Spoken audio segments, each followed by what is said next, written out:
সবাইকে নমস্কার এবং আদাব। পদার্থবিজ্ঞান বইয়ের প্রথম অধ্যায় ভৌত রাশি ও পরিমাপের এমসিকিউ ক্লাসে আপনাদের সবাইকে স্বাগতম। তো আজকে আমাদের প্রথম টাইপ হইতেছে পদার্থবিজ্ঞানের ক্রমবিকাশ নিয়ে আলোচনা করব, অর্থাৎ এই যে বিজ্ঞানীদের যে অবদান এগুলো নিয়ে আলোচনা করব।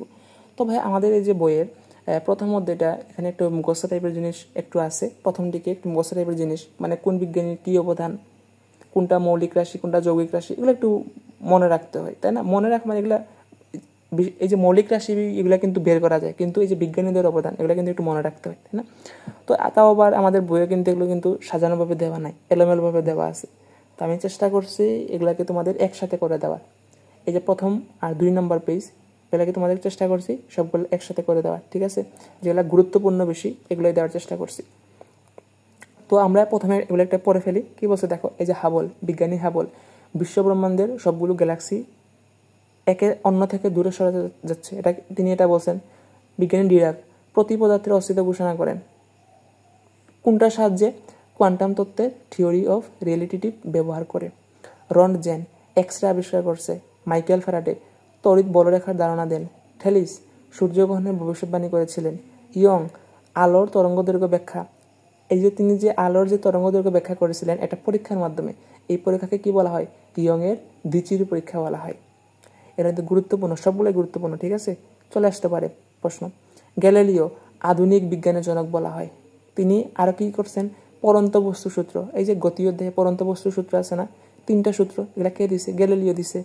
আবার তিনি দেখো এই যে সূর্যকেন্দ্রিক সৌরজগতের প্রবক্তা, সূর্যকেন্দ্রিক সৌরজগতের প্রবক্তা, দেখো এই কথাটা মনে রাখবে। সূর্যকেন্দ্রিক সৌরজগতের প্রবক্তা বললে কী হবে? গ্যালিলিও। পরবর্তী পৃষ্ঠায় আরেকটা দেখবা, এই যে দেখো সূর্যকেন্দ্রিক সৌরজগতের ব্যাখ্যা, সূর্যকেন্দ্রিক সৌরজগতের ব্যাখ্যা বললে হবে কোপার্নিকাস, আর প্রবক্তা বললে হবে গ্যালিলিও। বোঝা গেল?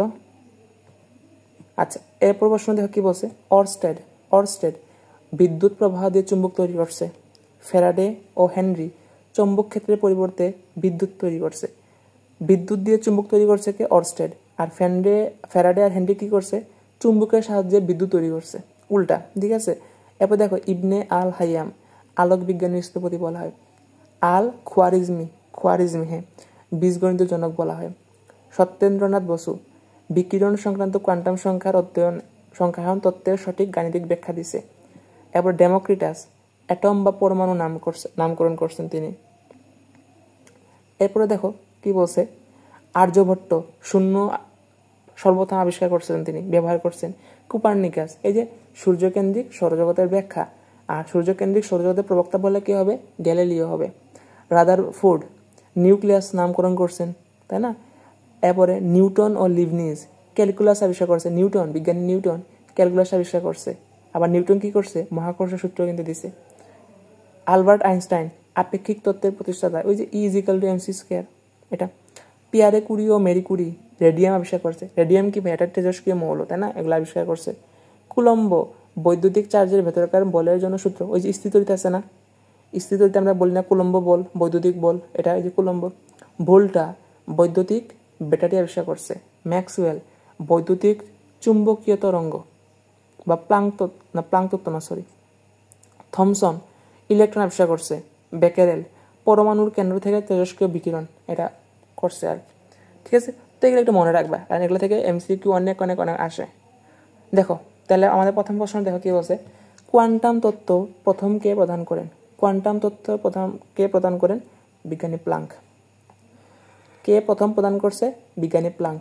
রাদারফোর্ড নিউক্লিয়াস আবিষ্কার করছে। আইনস্টাইন আপেক্ষিক তত্ত্ব প্রকাশ করছে, ঠিক আছে? কোন বিজ্ঞানী প্রতি পদার্থের অস্তিত্ব ঘোষণা করেন? বিজ্ঞানী ডিরাক থিওরি অফ রিলেটিভিটি ব্যবহার করে, তাই না? আর পরে কে? রন্টজেন রন্টজেন মনে হয় এক্সট্রা আবিষ্কার করছিল। আর হাবল কি বলছিল? কি বলছিল দেখো, আমি একটু দেখে নিই। এই দেখো হাবল কি বলছিল? বিশ্বব্রহ্মাণ্ডের সবগুলো গ্যালাক্সি কি একে অন্য থেকে দূরে সরে যাচ্ছে। বুঝা গেল? এই যে রন্টজেন কি বলছে ভাইয়া? এক্সট্রা আবিষ্কার করছে রন্টজেন। আচ্ছা, এরপরে দেখো পরবর্তী প্রশ্নে, কে তড়িৎ বলরেখার ধারণা প্রদান করেন? Michael Faraday. পরবর্তী প্রশ্নে যাই। সূর্যগ্রহণের ভবিষ্যৎবাণী করেছিলেন কে? সূর্যগ্রহণের ভবিষ্যৎবাণী করেছিলেন কে? এটা হইতেছে কে? থেলিস। থেলিস, ঠিক আছে, থেলিস। আর এই যে ডেমোক্রিটাস কি করছিল ভাইয়া? ডেমোক্রিটাস হইতেছে অ্যাটম নামকরণ করছিলেন। কোয়ান্টাম তত্ত্বের সাথে থিওরি অফ রিয়েলিটিটিভ ব্যবহার করে কে প্রতিপদার্থের অস্তিত্ব ঘোষণা করেন? এই যে ডিরাক, বলছিলাম একটু আগে, তাই না? আচ্ছা, পরবর্তী প্রশ্ন দেখো কি বলছে, কে প্রথম কার্যকারণ এবং যুক্তি ছাড়া শুধু ধর্ম অতীন্দ্রিয় এবং পৌরাণিক কাহিনীভিত্তিক ব্যাখ্যা গ্রহণ করতে অস্বীকার করেছিলেন? এই যে সূর্যগ্রহণ, হ্যাঁ, সূর্যগ্রহণের ভবিষ্যৎবাণী যে করছেন এই যে থেলিস, তিনি এটা বলছিলেন। এটা মনে রাখবা, ঠিক আছে, একটু মনে রাখার জিনিস এটা। পরবর্তী প্রশ্ন কি বলছে দেখো, পরীক্ষার মাধ্যমে আলোর তরঙ্গদৈর্ঘ্য প্রমাণ করেছিলেন কোন বিজ্ঞানী? ওই যে আলোর তরঙ্গদৈর্ঘ্য প্রমাণ কে করছিলেন ভাইয়া? ইয়ং। ওই যে ইয়ং এর দ্বিচির পরীক্ষা বলছিলাম, তাই না? ইয়ং এর দ্বিচির পরীক্ষা। পরবর্তী প্রশ্নটা কি বলছে, আধুনিক বিজ্ঞানের জনক কাকে বলা হয়? গ্যালিলিও। পরন্ত বস্তু সূত্র তিনি দিছিলেন, গ্যালিলিও। বোঝা গেল? পরবর্তী প্রশ্ন দেখো, বিদ্যুৎ প্রবাহ দিয়ে চুম্বক তৈরি করেন কোন বিজ্ঞানী? বিদ্যুৎ প্রবাহ দিয়ে চুম্বক তৈরি করেন কোন বিজ্ঞানী? এটা হইতেছে কে? অর্স্টেড। অর্স্টেড। আর ভোল্টা কি ভাইয়া? এই যে ভোল্টা কি? বৈদ্যুতিক ব্যাটারি তৈরি করছিলেন। আর ফ্যারাডে কি? তড়িৎ বলরেখার ধারণা দেন। পরবর্তী প্রশ্ন যাই, দেখো কতবার বোর্ডে আসছে। কে দেখিয়েছিলেন বিশ্ব ব্রহ্মাণ্ড ধীরে ধীরে প্রসারিত হচ্ছে? বিজ্ঞানী হাবল। আইনস্টাইন কি করছিলেন? আপেক্ষিকতার যে সূত্রটা E=mc², এটা সূত্র দিয়েছে। গ্যালিলিও কি বলা হয়? গ্যালিলিওকে বলা হয় আধুনিক বিজ্ঞানের জনক এবং পরন্ত বস্তু সূত্র তিনি দিয়েছিলেন। নিউটন মহাকর্ষ সূত্র দিয়েছে। আবার ক্যালকুলাসের কিন্তু আবিষ্কারক, তাই না?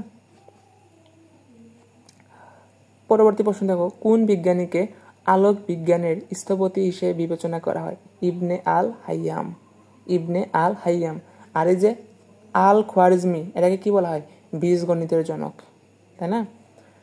পরবর্তী প্রশ্ন থেকে বলছে, কে সূর্যকেন্দ্রিক সৌরজগতের ব্যাখ্যা প্রদান করেন? এটা হচ্ছে কোপারনিকাস। আর যদি বলে সূর্যকেন্দ্রিক সৌরজগতের প্রবক্তাকে, তাহলে হবে কে? তাহলে হবে গ্যালিলিও। আর এই যে আর্যভট্ট, তিনি কি ভাইয়া? তিনি হইতেছেন শূন্য প্রথম ব্যবহার করেছিলেন, তাই না? শূন্য প্রথম ব্যবহার করেছিলেন। এরপরে দেখো এই যে থেলিস। থেলিস কি বলছিল? থেলিস হইতেছে ওই যে সূর্যগ্রহণের ভবিষ্যৎবাণী করেছিলেন। রাদারফোর্ড কি করছিলেন? নিউক্লিয়াস নামকরণ করছিলেন। এভাবে একটু মনে রাখতে হবে, ঠিক আছে? তো এখন আমাদের পরবর্তী আমাদের টাইপ হইতেছে এখন ভৌত রাশি। রাশি মানে কি ভাইয়া? যেগুলো পরিমাপ করা যায়, তাই না? এগুলোকে আমরা রাশি বলি। এখন রাশি হইতেছে দুই ধরনের। একটা হইতেছে স্কেলার রাশি, বা না সরি স্কেলার রাশি না, এটাতে পরে আসবো। একটা হইতেছে ভৌত রাশির মধ্যে কি কি আছে? ভৌত রাশির মধ্যে আছে হইতেছে তোমার, একটু লিখি এখানে, ভৌত রাশির মধ্যে আছে হইতেছে একটা মৌলিক রাশি,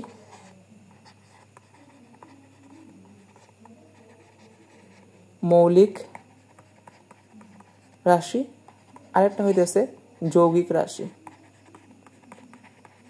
যৌগিক বা কি বলে এটাকে? লব্ধ রাশি।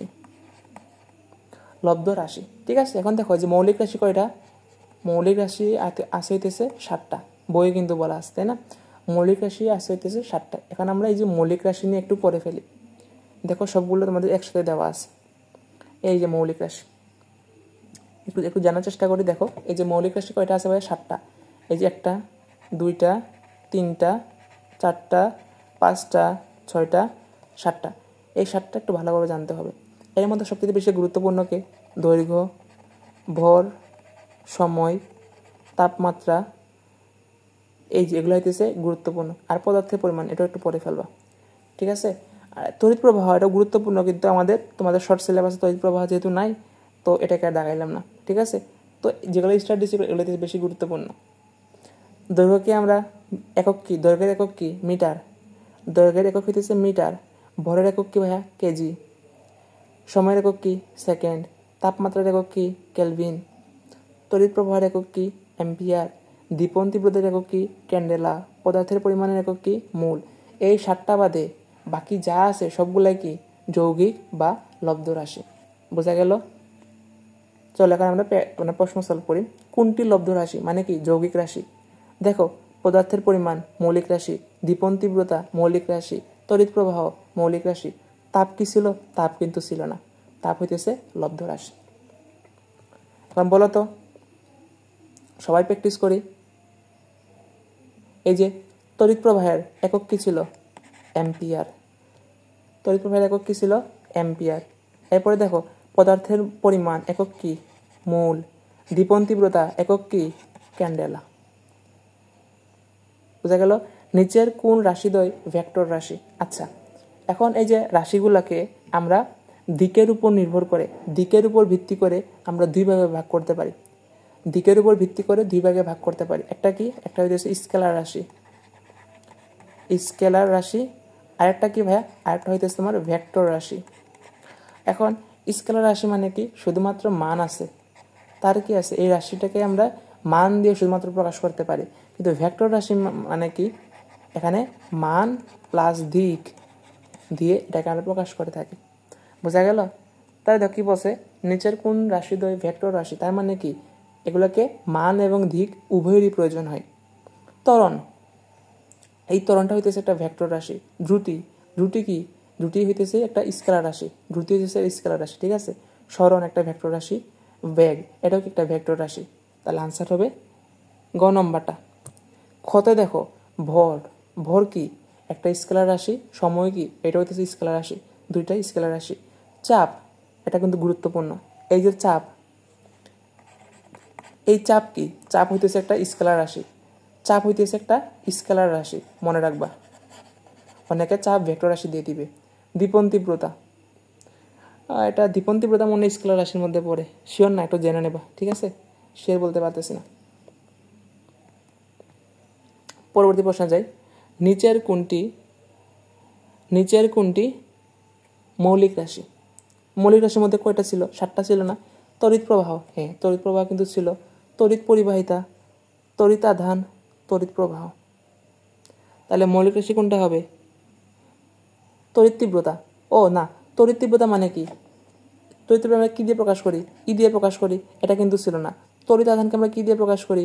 ইউ দিয়ে প্রকাশ করি, এটা কিন্তু ছিল না। তড়িৎ পরিবাহিতা, এটাও ছিল না। তড়িৎ প্রবাহ, হ্যাঁ তড়িৎ প্রবাহ হইতেছে মৌলিক রাশি। বাকিগুলো কি? বাকিগুলো হইতেছে যৌগিক রাশি। ভাইয়া মনে আছে কি না? তড়িৎ প্রবাহের একক কি? একক হইতেছে অ্যাম্পিয়ার। বোঝা গেল? আচ্ছা, পরবর্তী প্রশ্নে কি বলছে? নিচের কোনটি অন্য রাশির উপর নির্ভরশীল? অন্য রাশির উপর কারা নির্ভরশীল ভাইয়া? যে যৌগিক যে রাশিগুলো আছে তারা হইতেছে অন্য রাশির উপর নির্ভরশীল। মৌলিক রাশিগুলো কিন্তু অন্য রাশির উপর নির্ভরশীল না, ঠিক আছে। এখন দেখো, এই যে তাপমাত্রা, তাপমাত্রা কি? একটা মৌলিক রাশি, তাহলে এটা কিন্তু নির্ভরশীল হইতে পারে না। বৈদ্যুতিক প্রবাহ বা তড়িৎ প্রবাহ, এটাও কি মৌলিক রাশি? তাহলে এটাও হবে না। দীপন তীব্রতা, এটাও কি একটা মৌলিক রাশি? এটাও হবে না। ওজন, ওজন কি একটা যৌগিক রাশি বা লব্ধ রাশি? তাহলে এটা হবে অন্য রাশির উপর নির্ভরশীল। বোঝা গেল? পরবর্তী প্রশ্ন যাই। নিচের কোনটি লব্ধ একক? লব্ধ একক মানে কি? ওই যে যৌগিকগুলো আর কি, ঠিক আছে, যৌগিক রাশির যে এককগুলো এটা। এবার দেখ অ্যাম্পিয়ার, অ্যাম্পিয়ার কি ভাইয়া? তড়িৎ প্রবাহ না? অ্যাম্পিয়ার হইতেছে তোমার তড়িৎ প্রবাহের একক, তড়িৎ প্রবাহের একক। তাহলে এটা কি? তোমার মৌলিক রাশি। নিউটন, এই নিউটনটা কি? এটা হচ্ছে বল। বল কি মৌলিক রাশি? না, বল হইতেছে যৌগিক রাশি। কেলভিন, কেলভিনটা কি? কেলভিনটা হইতেছে তোমার তাপমাত্রার একক। আচ্ছা, এটা লিখি একটু। তড়িৎ প্রবাহ, কেলভিন মানে কি? তাপমাত্রা, এটা মৌলিক রাশি। ক্যান্ডেলা মানে কি? দীপন তীব্রতার একক। তাহলে দীপন তীব্রতাও কি একটা মৌলিক রাশি, তাই না? তাহলে দেখো লব্ধ একক কোনটা হবে? যেটা যৌগিক রাশির একক সেটাই হবে লব্ধ একক। তাহলে আনসার কোনটা হবে? আনসার হবে গ নম্বর। পরবর্তী প্রশ্ন দেখো কি বলছে? নিচের কোনটি মৌলিক একক? তা মৌলিক রাশির এককগুলোকে কি বলা হয়? মৌলিক একক। নিউটন, এটা কি ভাইয়া? নিউটন হইতেছে বল। প্যাসকেল মানে কি? চাপ, চাপ, তাই না? এবার দেখো ক্ষতে কি বলছে? জুল মানে কি? কাজ। নিউটন, বল, বল কি একটা যৌগিক একক, যৌগিক রাশি। চাপ কি একটা যৌগিক রাশি, জুল মানে কি কাজ বা শক্তি, এগুলো কি যৌগিক রাশি। কে মানে কে বোঝায়, কে দিয়ে বুঝে হইতেছে কেলভিন। এই যে দেখা তোমাদের ছকটা দেখাই, ছকটা দেখলে একটু ভালো করে বুঝতে পারবা। এই যে দেখো এখানে কে, এই যে কে মানে কি কেলভিন। তাপমাত্রা, তাপমাত্রা কি একটা মৌলিক রাশি, তাই না? তাপমাত্রা হইতেছে একটা মৌলিক রাশি। আনসার কোনটা হবে? আনসার হবে তোমার ঘ নম্বরটা। বোঝা গেল? আচ্ছা এখন দেখো আমাদের নতুন একটা টাইপ এককের রূপান্তর, ঠিক আছে? তো এটা একটু ভালো করে বুঝতে হবে, ঠিক আছে? এখান থেকে কিন্তু প্রশ্ন কিন্তু চলে আসে, দুই একটা কিন্তু চলে আসবে, বোর্ড পরীক্ষাতে বলো, স্কুলের পরীক্ষাতে বলো। প্রথম প্রশ্ন কি বলছে দেখো, 1 হেক্টর 1 ন্যানোর কত গুণ। আচ্ছা, তো এটা আমরা এই এমসিকিউগুলো সলভ করার আগে আমরা একটা ছক দেখে নিই। আমাদের বইয়ে আমাদের বইয়ে কিন্তু এগুলো দেওয়া আছে। দেখো কি বলছে দেখো, একজা, একজা মানে কত? 10⁻18। পেটা মানে কত? 15। দেখো পো মিলে যায়, 15 পেটা। টেরা মানে কত? 10⁻12। গিগা মানে কত? 10⁻9। মেগা মানে কত? 10⁻6। কিলো মানে কত? 10⁻3। হেক্টর মানে কত? 10⁻2। ডেকা মানে কত? 10⁻1। ডেসি মানে কত? 10⁻1। সেন্টি মানে কত? 10⁻2। মিলি মানে কত? 10⁻3। মাইক্রো মানে কত? 10⁻6। ন্যানো মানে কত? 10⁻9। পিকো মানে কত? 10⁻12। ফেমটা মানে কত? 10⁻15। অটো মানে কত? 10⁻18। তাইলে ভাইয়া সবচাইতে বড় সংখ্যা কোনটা? এই যে একজা, কারণ কত? 10⁻18 সবচাইতে বড় সংখ্যা। সবচাইতে ছোট সংখ্যা কোনটা ভাইয়া? এই যে অটো, 10⁻18। বোঝা গেল? এই যে মানগুলা, এগুলো শুধুমাত্র যে এই অধ্যায়ের জন্য গুরুত্বপূর্ণ এরকম কিন্তু না। আমাদের যে বাকি যে অধ্যায়গুলো আছে, পদার্থবিজ্ঞান বলো, কেমিস্ট্রি বলো, ম্যাথ বলো, এগুলোতে কিন্তু এই যে এককটা কিন্তু আমাদের লাগবে, ঠিক আছে? তো এগুলো একটু কষ্ট করে হলেও আমাকে মনে রাখতে হবে। তো আপাতত প্রথম যারা প্রথম, তারা কোথা থেকে শিখবা? তারা এই যেগুলো একটু ভালো করে শিখতে হবে। এই যে মেগা, কিলো, ঠিক আছে? এরপরে এখানে হইতেছে তোমার যে সেন্টি, এরপরে তোমার মিলি, মাইক্রোটা বেশি গুরুত্বপূর্ণ, ন্যানো বেশি গুরুত্বপূর্ণ, পিকো বেশি গুরুত্বপূর্ণ, এরপরে এগুলা, ঠিক আছে? আগে এগুলো শিখবা, বাকিগুলা অবশ্যই শিখতে হবে, সবগুলো শিখতে হবে, ঠিক আছে? তবে বেশি গুরুত্বপূর্ণ তোমার দেখাই দিলাম, কারণ এগুলো বাকি অধ্যায়ে আমাদের আছে। আচ্ছা তাহলে শুরু করি। আমরা প্রথম এমসিকিউতে কি বলছি দেখো, 1 হেক্টর 1 ন্যানোর কত গুণ। এখন দেখো তো 1 হেক্টর মানে কত? 1 হেক্টর মানে কত? 1 হেক্টর এইচ দিয়ে প্রকাশ করলাম। 1 হেক্টর মানে হইতেছে 10⁻²। 1 ন্যানো মানে কত? 1 ন্যানোতে আমি 1n দিয়ে প্রকাশ করলাম, মানে হইতেছে 10⁻⁻9। তাহলে দেখো আমি h/n মানে কি? হেক্টর বাই ন্যানো মানে কত হয়? 10⁻²/10⁻⁻9। বুঝা গেল? এখন এটাকে আমি কীভাবে লিখতে পারি? তাইলে 1 হেক্টর ন্যানোর কত গুণ? 10⁻, এটা উপরে চলে যাবে, তাই না? উপরে গেলে কি হবে? প্লাস হবে। মানে এটা কীভাবে হবে দেখো, এই যে 10 না, এই 2 আছে, এটা চলে যাবে -9, মাইনাসের মাঝে কী হবে? প্লাস হবে। তাহলে 9+2 মানে কত? 11। 9+2 মানে হচ্ছে 11। তাহলে দেখো 1 হেক্টর ন্যানোর কত গুণ ভাইয়া? 10⁻11 গুণ। 1 হেক্টর সমান কত? ন্যানোর 10⁻11 গুণ। কোথায় আছে দেখো? আনসার কিন্তু এখানে দেওয়া নাই, 11 দেওয়া নাই, এটা হবে আনসার, ঠিক আছে? আচ্ছা পরবর্তী প্রশ্নটা কি বলছে? 1 ন্যানো সেকেন্ড সমান কত সেকেন্ড? 1 ন্যানো সেকেন্ড সমান কত সেকেন্ড? 1 ন্যানো সেকেন্ড সমান হইতেছে 10⁻⁻9 সেকেন্ড। 1 ন্যানো সেকেন্ড সমান কত? 10⁻⁻9 সেকেন্ড। যদি বলে 1 ন্যানোমিটার সমান কত মিটার? 10⁻⁻9 মিটার। 1 ন্যানো ফ্যারাডে সমান কত ফ্যারাডে? 10⁻⁻9 ফ্যারাডে। মনে রাখবো। তাহলে আনসার কোনটা হবে? 10⁻⁻9। এই যে ক নম্বরে দেওয়া আছে। পরবর্তী প্রশ্ন যাই, কি বলছে দেখো এখন। বলছে যে 1 PM সমান কত AM? PM দিয়ে কি বোঝায়? PM দিয়ে বোঝা হইতেছে পিকোমিটার। PM দিয়ে কি বোঝায়? পিকোমিটার। AM দিয়ে কি বোঝায়? অটোমিটার। এখন পিকোমিটার আর অটোমিটার মানে কত? এই যে দেখো, একটা সেকেন্ড, এই যে দেখো পিকো, 1 পিকো সমান কত 10⁻⁻12। অটো মানে কত -18। তাহলে কি মান পাইলাম?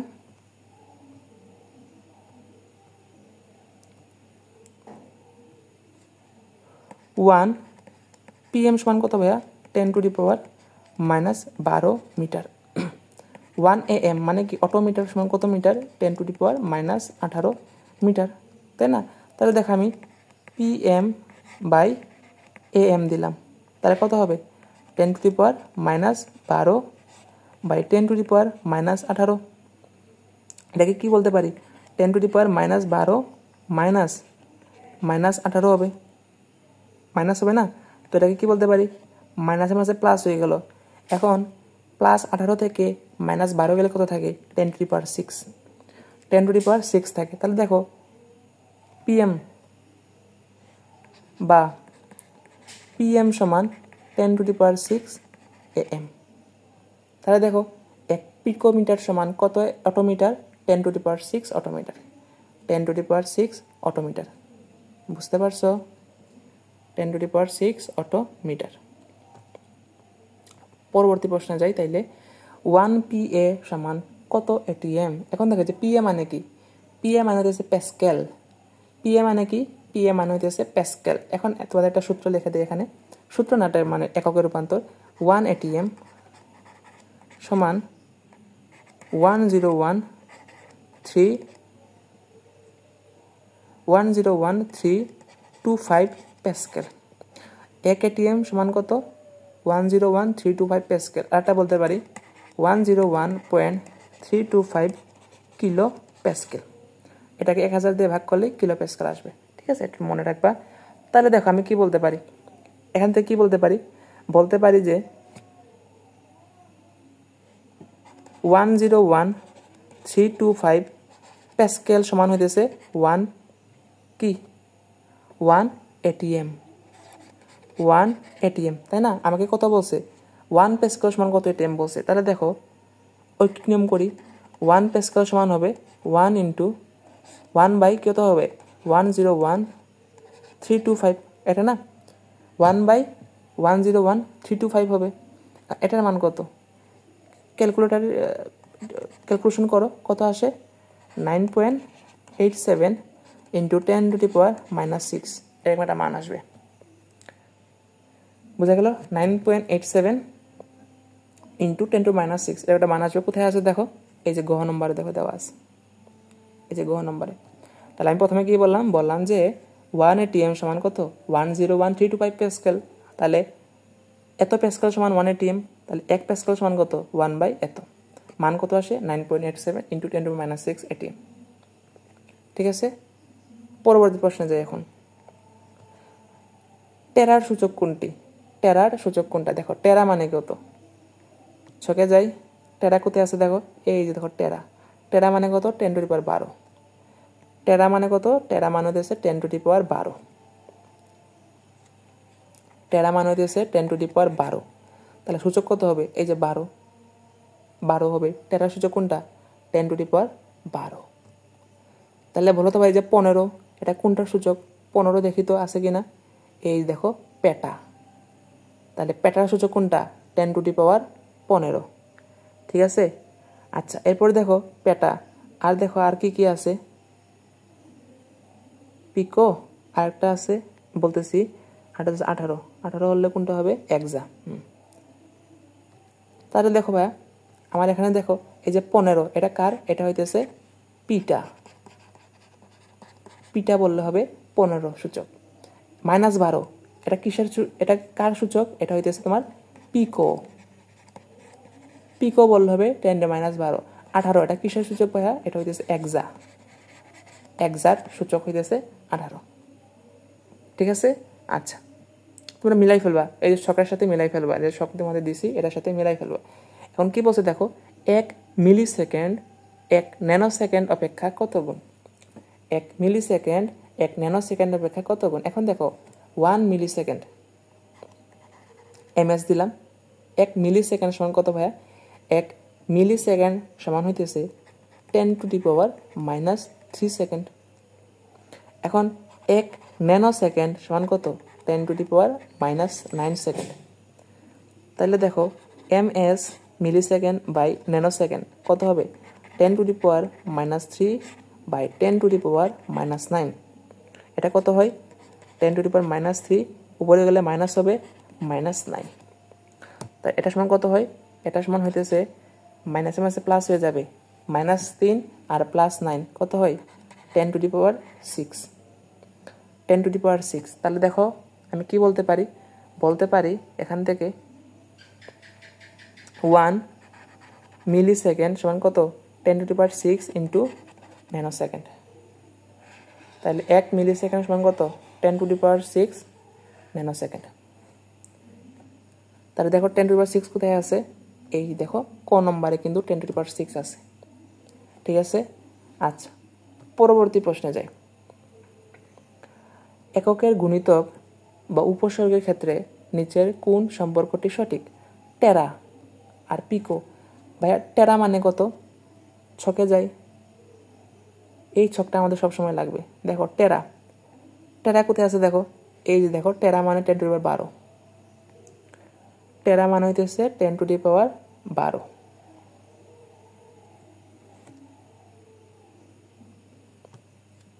টেরা মানে হইতেছে 10⁻12। পিকো মানে কত 10⁻⁻12। ভাইয়া বলো তো কোন সংখ্যাটা বড়?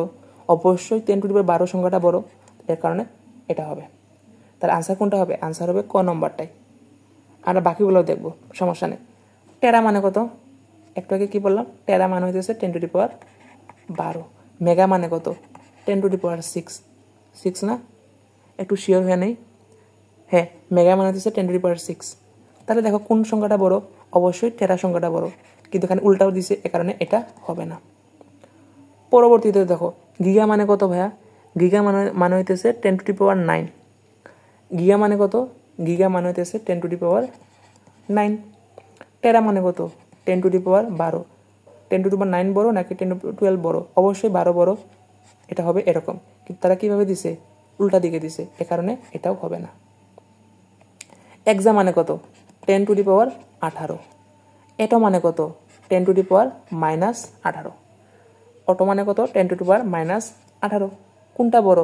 অবশ্যই 18 বড়, কিন্তু তারা দেখো উল্টা দিকে দিছে, এ কারণে এটা হবে না।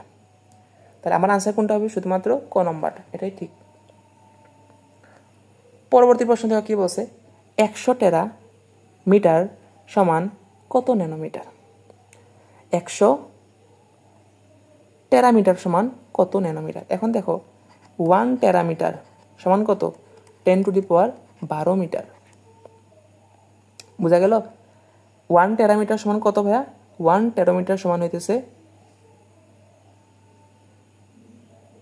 কত? হ্যাঁ, 10⁻12। এবার দেখো 1 ন্যানোমিটার সমান কত? 1 ন্যানোমিটার সমান কত? 1 ন্যানোমিটার সমান হইতেছে 1 ন্যানোমিটার সমান হইতেছে 10⁻⁹ মিটার। ঠিক আছে, তাহলে দেখো এখন আমি কি করতে পারি? ওই আগের নিয়মে টেরামিটার বাই ন্যানোমিটার দিলাম। তাহলে টেরা সমান কত? 10⁻12। ন্যানো মানে কত? 10⁻−9। এটা গেলে বিয়োগ হবে 10⁻12 মাইনাস, এটা বিয়োগ হবে -9। মাইনাসে মাঝে প্লাস হয়ে যাবে, তাহলে কত হবে? 10⁻12 সাথে 9 যোগ করলে কত হয়? 12 সাথে 9 যোগ করলে 12, 13, 16 আর করলে কত হয়? 16, 17, 19, 20, 21 নাকি 21 হয় নাকি? তাহলে 21 হয়। তাহলে দেখো জিনিসটা দেখো একটু ভালো করে বুঝো। তাহলে দেখো আমি কি বলতে পারি এখানে? বলতে পারি যে 1 টেরামিটার সমান কত? 10⁻21 ইন্টু ন্যানোমিটার। হ্যাঁ, 1 টেরামিটার সমান 10⁻21 ইন্টু ন্যানোমিটার। আমার সম্পর্কটা হইতেছে এইটা। কিন্তু আমাকে প্রশ্ন তো 1 টেরা বলে নাই, আমাকে বলছে 100 টেরা। ঠিক আছে, 100 টেরা। তাহলে দেখো 1 টেরামিটার সমান 10⁻21 ন্যানোমিটার। তাইলে তুমি নিজে একটু চিন্তা করো, 100 টেরামিটার সমান কত হবে? 100 ইন্টু 10⁻21। 100 মানে কত?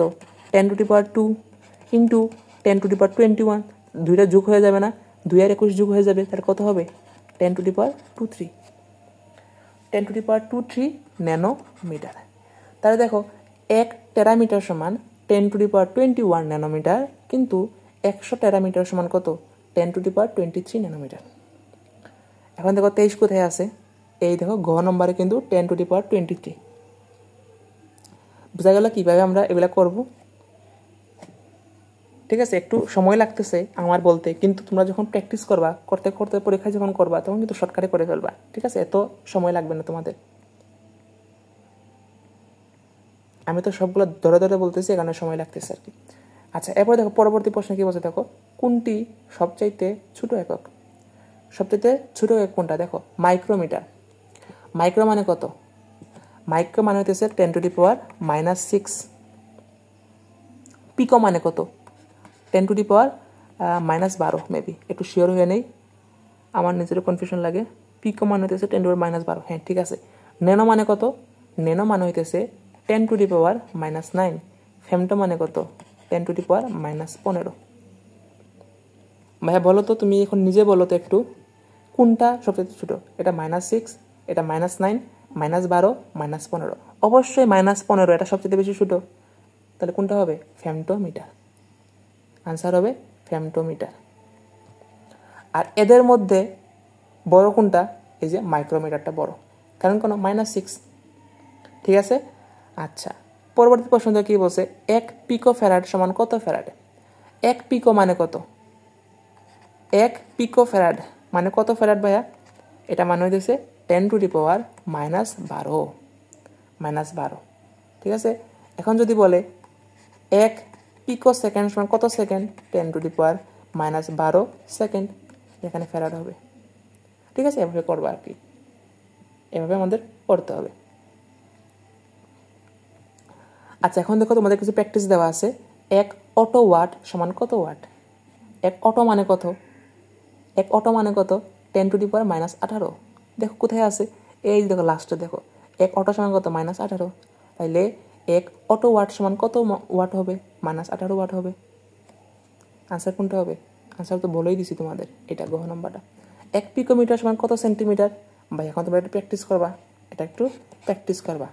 আগে মিটারে নিবা, তারপরে সেন্টিমিটার যেভাবে করা লাগে, মিটার থেকে সেন্টিমিটার যেভাবে নেওয়া লাগে, সেভাবে করলে আনসারটা কিন্তু বের হয়ে যাবে। বোঝা গেল? আচ্ছা, দেখো এরপরে পরবর্তী প্রশ্ন দেখো কি বলছে, 10 ন্যানোমিটার সমান কত মিটার? আগে 1 ন্যানোমিটার সমান কত মিটার এটাকে বের করবা, পরে 10 দিয়ে গুণ দিবা। ঠিক আছে, একটু চেষ্টা করবা একটু। 1 পিকো ফ্যারাড সমান কত ফ্যারাডে? এটাও তোমরা প্র্যাকটিস করবা। ঠিক আছে, যত প্র্যাকটিস করবা তত তোমাদের ভালো। আচ্ছা, তাহলে আজকে এতটুকু পর্যন্তই। পরবর্তী ক্লাসে আমরা এই যে স্লাইড ক্যালিপার্স, এরপরে যে বৃত্ত পিচ, এগুলো নিয়ে আমরা আলোচনা করব। তো ধন্যবাদ সবাইকে।